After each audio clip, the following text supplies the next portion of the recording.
Hey friends, it's me, Mr. Parker, with one of our first assignments that we're going to do. Here we go. We're going to use our expanding expression tool again, and if you want to come in nice and close on this, we have 7 different parts when we're working with the expanding expression tool. We can always talk about the group that something belongs in, group or category, and that's going to be represented by the green color. Next up is the blue, and the blue is do, what it does or what you do with it. Next up we have look like, our eyeball, which we can talk about the size, shape, color of the object.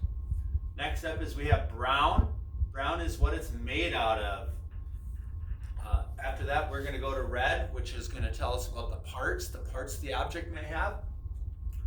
We have where you would get it, where you would find it, where you would use it. That's all things that can be talked about in the where. And the last circle here is the orange. What else you know about it? A fun fact, something you know about it, an opinion that you have about the thing. So these are the 7 parts that we're going to use for the expanding expression tool. So today I brought 2 things with me.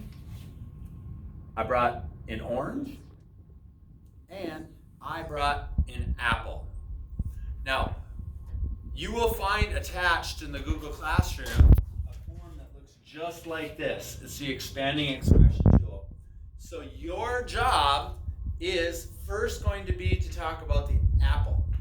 So you will write an apple is a type of, and you're going to tell me what category or group an apple belongs in. You can be creative as you can, or you can be as kind of straightforward as you can. That's going to be up to you. Then you're going to tell me what an apple can do, or what you do to an apple. And if you think about it, boys and girls, there's lots of different stuff that you can do to an apple. And I want you to go ahead and make a list of those things there.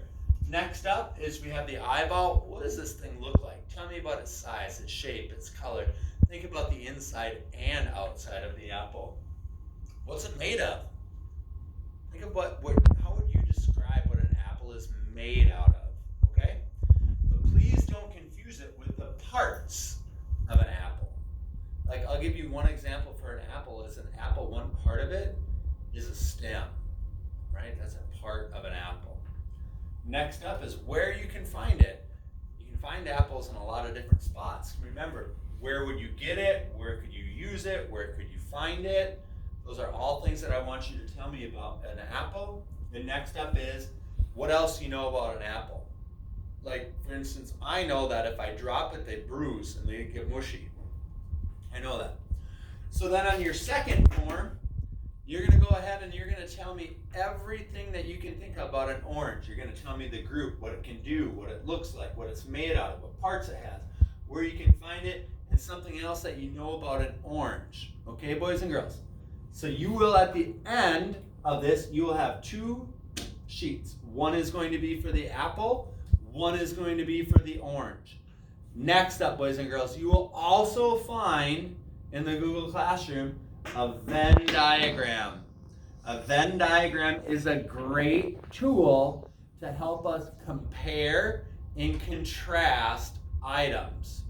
It's a great tool for us to explore the similarities in differences in an object. Just to remind you, when we use a Venn diagram, if it falls where the circles are overlapping, that means it's the same. If it falls where the circles are just by themselves, that means that they're different. Okay? Now, boys and girls, as you fill out this Venn diagram, you are looking to be able to explain to me whether you think an apple and an orange are more the same, or if you think an apple and an orange are more different.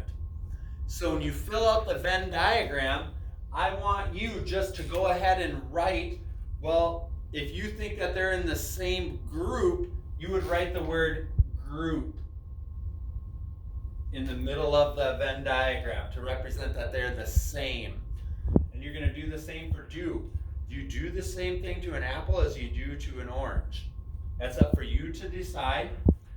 And what I want you to do to submit this assignment, guys, is you're going to take a picture of this form, completed, you're going to take a picture of the form completed for the apple, the form completed for the orange, and I want you to take a photo of your Venn diagram. And from that, Mr. Parker will be able to determine whether you think an apple and an orange are more the same or more different. I look forward to seeing what you guys come up with. If you have questions, feel free to email me or try to get a hold of me at the school on my office phone. Thanks, guys.